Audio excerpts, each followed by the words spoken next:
Olá, meus amigos, seguidores, sejam todos bem-vindos. Esse é mais um programa, hoje e sempre Bíblia Sagrada, número 133. E o tema de hoje é Como entender as mensagens de Jesus.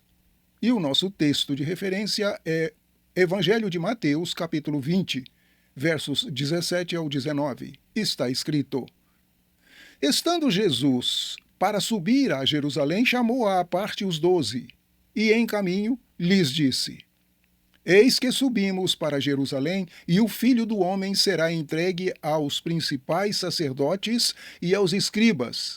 Eles o condenarão à morte e o entregarão aos gentios para ser escarnecido, açoitado e crucificado. Mas, ao terceiro dia, ressurgirá. Evangelho de Mateus, capítulo 20, versos 17 ao 19. Vamos então ao nosso comentário.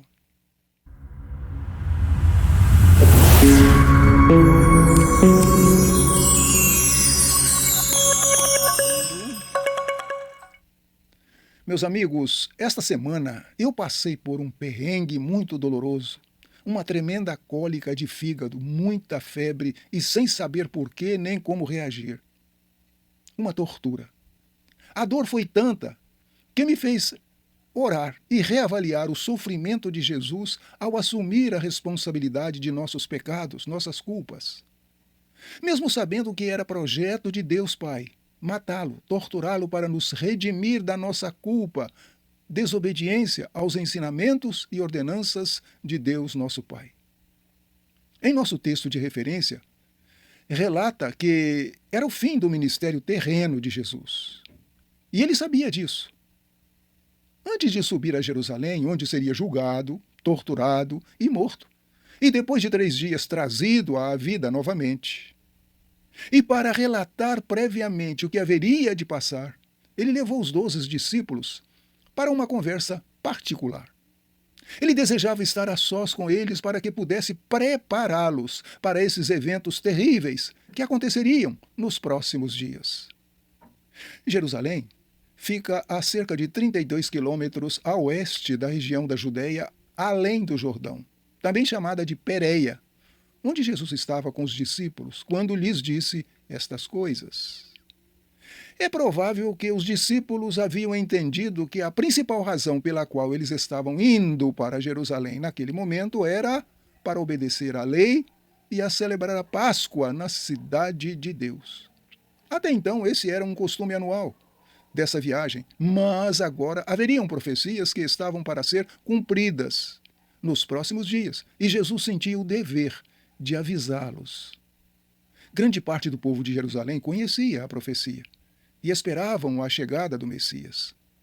Jesus disse que 3 coisas aconteceriam a ele quando estivessem em Jerusalém.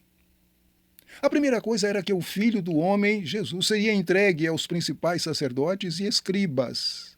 Os saduceus e os fariseus eram os principais sacerdotes e escribas, aos quais Jesus seria entregue. Eles desprezaram tanto aos ensinos de Jesus que conspiraram para matá-lo.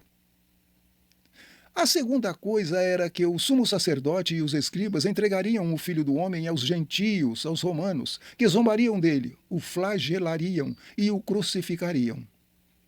Os saduceus e os fariseus o condenariam e entregariam à execução da morte às autoridades de Roma, apresentando suas falsas justificativas. A irritação das autoridades judaicas era porque o povo já anunciava a chegada do novo rei dos judeus, e esse evento causaria prejuízos de toda sorte às autoridades judaicas. A chegada do rei Messias a Jerusalém foi uma esperança que ressoou profundamente nos corações dos judeus que criam que ele era o enviado de Deus, o novo rei, libertador do povo. Esses oficiais romanos zombaram impiedosamente de Jesus como rei. Eles o açoitaram e depois o crucificaram. Mas a terceira coisa que Jesus disse a seus discípulos que aconteceria e que no terceiro dia, após aqueles terríveis eventos, o Filho do Homem, Jesus Cristo, voltaria à vida. Jesus voltou à vida 3 dias depois de ter sido sepultado. Está escrito em Mateus 28, de 1 a 10. Jesus já havia falado sobre esses eventos ao longo do seu ministério e os preveniu sobre essa morte e ressurreição. Ele havia dito especificamente a seus discípulos, em ocasiões anteriores, que muitas dessas coisas aconteceriam com ele. Devemos prestar atenção ao fato de que algo tão claramente declarado por várias vezes por Jesus tenha sido tão mal compreendido pelos discípulos. Se os 12 discípulos não entenderam essa linguagem simples de Jesus, então devemos estar preparados para a verdade de que levará tempo para muitas coisas em nossas vidas hoje serem compreendidas.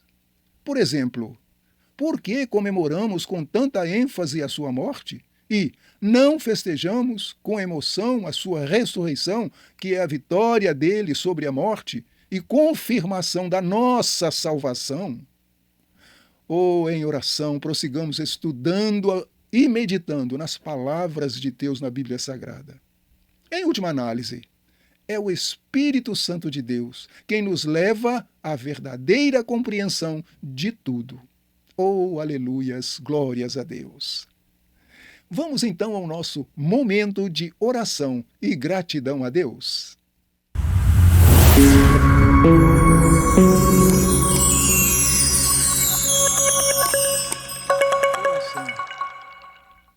Santo Deus e Pai amoroso, obrigado por seu plano de cobrir meus pecados com a sua graça através da ressurreição do seu Filho Jesus Cristo. Que eu possa viver hoje ciente do sacrifício dele e confiante da vitória dele sobre o pecado e a morte, para que a minha vida possa refletir a sua vitória. Peço-te que visites e dê compreensão sobre as tuas palavras a meus filhos, meus netos, meus irmãos, na família e na igreja. Peço-te também em favor dos seguidores do programa Hoje e Sempre Bíblia Sagrada. Em o nome santo e glorioso do meu Jesus Salvador, eu oro. Amém. Glória a Deus. Que bom que você esteve conosco até aqui. Colabore conosco. Deixe o seu gostei ou não gostei, inscreva-se no canal, compartilhe com amigos, faça seu comentário, é muito importante para nós. E até o próximo vídeo, querendo assim o nosso Deus. Até lá!